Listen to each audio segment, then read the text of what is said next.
మేము ప్రభుత్వాన్ని కూడా ఒకటే విషయం కోరదలుచుకున్నాం. ఇప్పటికైనా రాష్ట్ర ప్రభుత్వం కళ్ళు తెరవండి. మీరు తక్షణమే రెవెన్యూ వ్యవసాయ శాఖ అధికారులను ఆదేశాలు ఇచ్చి గ్రామాన వడగళ్ల వాన వల్ల కానీ, రాష్ట్ర ప్రభుత్వ నీటి నిర్వహణ లోపం వల్ల కానీ, కరెంటు సరఫరాలో లోపాల వల్ల కానీ, కారణాలు ఏదైనా నష్టపోయిన రైతుల వివరాలన్నీ కూడా సేకరించండి. వెంటనే రైతులకు ఎకరానికి 25,000 రూపాయలు ఇచ్చి రైతుల్ని ఆదుకోవాలని చెప్పి మేము డిమాండ్ చేస్తూ ఉన్నాం. ఎందుకంటే ప్రకృతి వైపరీత్యాలకు, సహాయ చర్యలకు ఎన్నికల కోడ్ కూడా అడ్డంగా రాదు. మీరు తక్షణమే నిర్ణయం తీసుకోండి. వెంటనే ప్రతి రైతుకు నష్టపోయిన ఎండిపోయిన పొలాలకు ఎకరానికి 25,000 రూపాయలు ఇవ్వాలని మేము రాష్ట్ర ప్రభుత్వాన్ని డిమాండ్ చేస్తూ ఉన్నాం.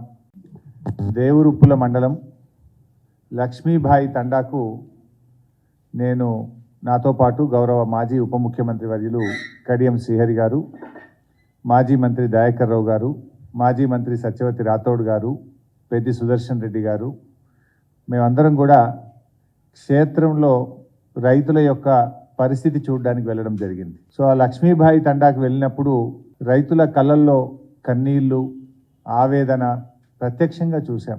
ఒక రైతు సత్యమ్మ, ఆవిడ పొలంలోకి మేము వెళ్ళాం. భర్త పేరు నరసింహ అనుకుంటా. 4 బోర్లు వేశారు. 4 బోర్లు వేస్తే చుక్క నీళ్లు పడలేదు.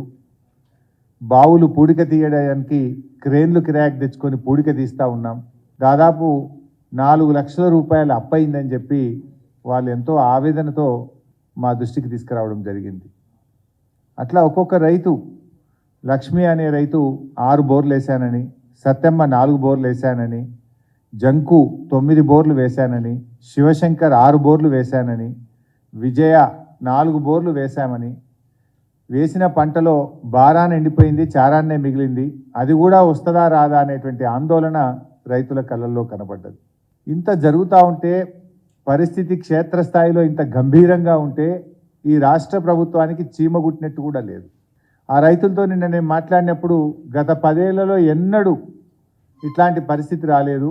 కేసీఆర్ గారు ఉండగా ఒక గుంట కూడా ఎండలేదు. ఈ ప్రభుత్వం వచ్చిన తర్వాత పరిస్థితి దయనీయంగా ఉంది. మా తండాలో తాగడానికి కూడా నీళ్లు రావడం లేదు. వారం రోజులకు ఒక్కసారి మంచినీళ్ళు వస్తూ ఉన్నాయి అని చెప్పి ఆ అక్కా చెల్లెలు ఎంతో ఆవేదన వెలుబుచ్చడం జరిగింది. అంటే 3 నెలల కాంగ్రెస్ పాలన చూస్తే ప్రజా సమస్యల మీద ఈ కాంగ్రెస్ పార్టీకి, ప్రభుత్వానికి అసలు పట్టి లేదని మనకు స్పష్టంగా అర్థమవుతూ ఉంది. కానీ అదే సమయంలో ప్రజల దృష్టి మరల్చడానికి చిల్లర ప్రయత్నాల మీద ఎక్కువ దృష్టి పెట్టినట్టు కూడా మనకు స్పష్టమవుతూ ఉంది.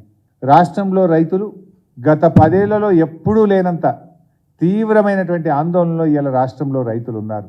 ఒకవైపు ఈ రాష్ట్ర ప్రభుత్వం నీటి నిర్వహణ విధానం సరిగా లేక రైతులకు నీళ్లు ఇవ్వడంలో ఈ ప్రభుత్వం పూర్తిగా విఫలం చెందడం, మరోవైపు రైతు బంధు రాకపోవడం, మూడోది కరెంటు ఎప్పుడు వస్తుందో ఎప్పుడు పోతుందో అర్థం కాక ఈ వచ్చిరాని కరెంటుతో, లో వోల్టేజీ కరెంటుతో మోటార్లు కాలిపోతూ ఉంటే ఇవాళ రైతుల మీద ఆర్థిక భారం పడుతున్నటువంటి పరిస్థితి.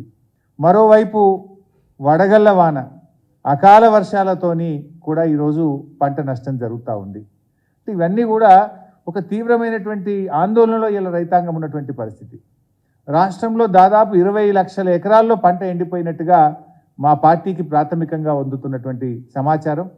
ఇలా 20 లక్షల ఎకరాల్లో పంట ఎండుతూ ఉంటే ఇప్పటికీ కాంగ్రెస్ వచ్చిన ఈ 100 రోజుల్లో 180 మంది రైతులు ఆత్మహత్య చేసుకున్నారు. పరిస్థితి ఏమో ఇంత గంభీరంగా ఉంది. కానీ కాంగ్రెస్ పార్టీ మాత్రం అసలు ఈ ప్రభుత్వానికి, ముఖ్యమంత్రి గారికి, ఈ మంత్రులకు టైం దొరకలేదు. క్షేత్రస్థాయిలో వెళ్ళి పరిస్థితిని అంచనా వేయడానికి కానీ, రైతుల్ని ఓదార్చడానికి కానీ, రైతులకు భరోసా కల్పించడానికి కానీ ఈ ప్రభుత్వానికి అసలు టైం దొరకలేదు. ఇతర పార్టీల మీద, చేరికల మీద వీళ్ళకి దృష్టి పెడతా ఉన్నారు తప్ప, కానీ వీళ్ళు ఈ రాష్ట్రంలో 180 మంది రైతులు ఆత్మహత్య చేసుకొని పరిస్థితి ఇంత ఆందోళనగా ఉంటే కనీసం అసలు ఆలోచిస్తున్నటువంటి పరిస్థితి లేదు. ఒక అధికారుల బృందాన్నైనా పంపించిండ్రా?